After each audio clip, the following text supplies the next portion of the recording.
Welcome back to Magically Talented Read-Alouds. Malala's Magic Pencil.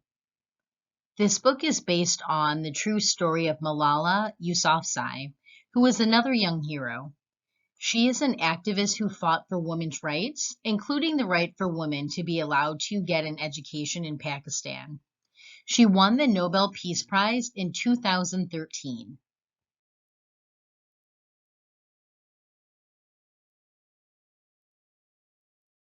Do you believe in magic?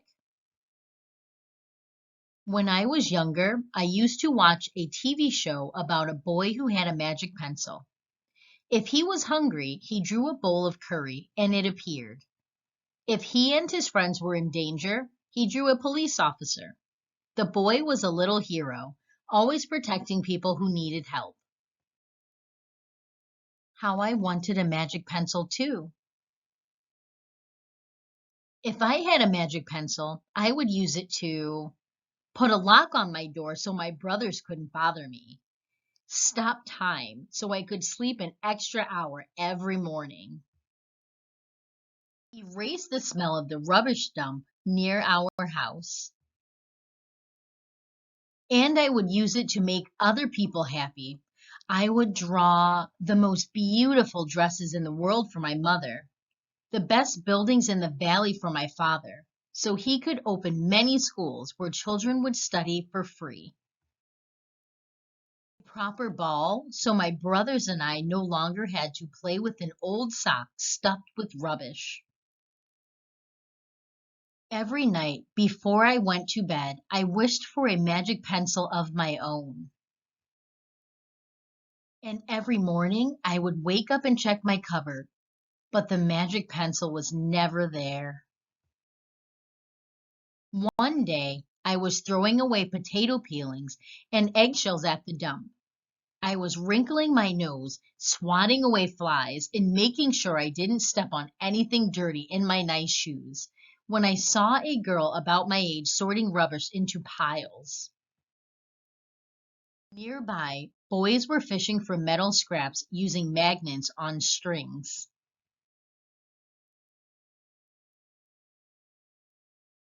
When my father returned home from work, I told him what I'd seen. It made him sad. Abba, I said. Yes, Yanni, he said back. I always liked when he called me dear one. Why haven't I seen that girl in my class? Because, he said, but he didn't finish right away. Because, Yanni, in our country, not everyone sends their daughters to school, and some children must work to support their family. Those boys will sell their metal scraps they find. If they went to school, their families would go hungry. School was my favorite place, but I had never considered myself lucky to be able to go. My father had always said, Malala will live free as a bird.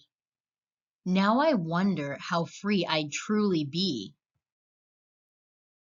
That night, I thought about families who didn't have enough food, and the girl who couldn't go to school, and even about how when I was older, I would be expected to cook and clean for my brothers, because where I came from, many girls weren't allowed to become what they dreamed of. I knew that if I had the magic pencil, I would use it to draw a better world, a peaceful world. First, I would erase war, poverty, and hunger. Then I would draw girls and boys together as equals. Over the next few years, instead of wishing for a magic pencil every night, I worked hard in school every day. I wanted to be one of the top students in my class. But soon, powerful and dangerous men declared that girls were forbidden from attending school. They walked the streets of our city now. They carried weapons. One by one, girls stopped coming to school. Abba, Where are all the students? They don't feel safe here anymore, Yanni. How could a few men stop all the girls in our valley from going to school? If more people knew what was happening to us, I thought, they might help. Wishing wasn't enough. Someone needed to speak out. Why not me? I wrote about what it felt like to be scared to walk to school and how some of my friends had moved away because of the threat they faced in our city. I wrote about how much I loved school and how proud I was of my uniform. Once I started writing, I didn't stop. I wrote speeches and traveled around my country, sharing my story. I even talked to a reporter from a famous international newspaper. People actually wanted to learn about my life. I spoke for all the girls in my valley who couldn't speak for themselves. My voice became so powerful that dangerous men tried to silence me, but they failed.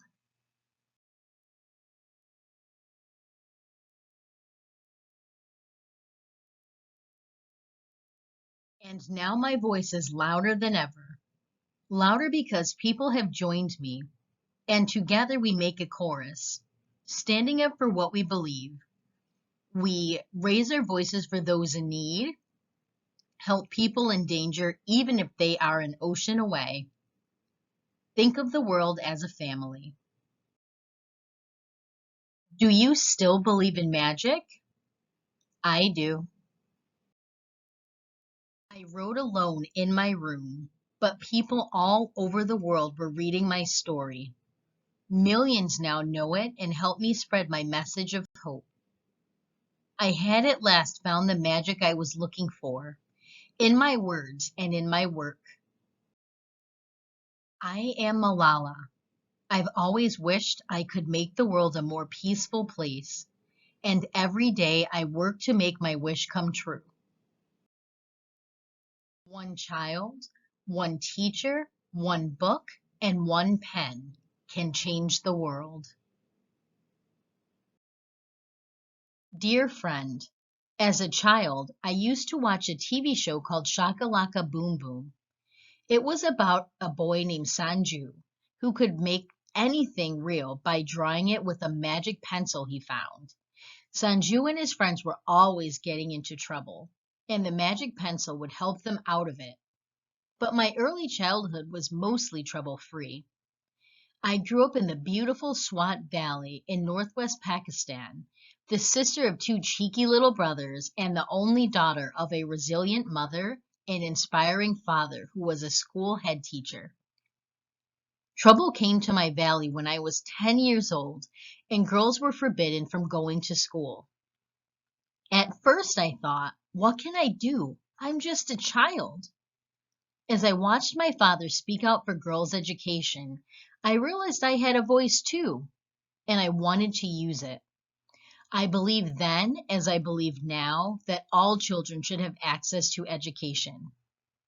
When we are young, we feel powerless. We rely on adults to do the serious work. However, when real danger threatened my right to go to school, I felt stronger than ever, and I found power in my voice. Once I wished for Sanju's magic pencil. Now I know that when you find your voice, every pencil can be magic. I hope that my story inspires you to find the magic in your own life and to always speak up for what you believe in. Magic is everywhere in the world, in knowledge, beauty, love, peace. The magic is in you and in your words, in your voice. Malala.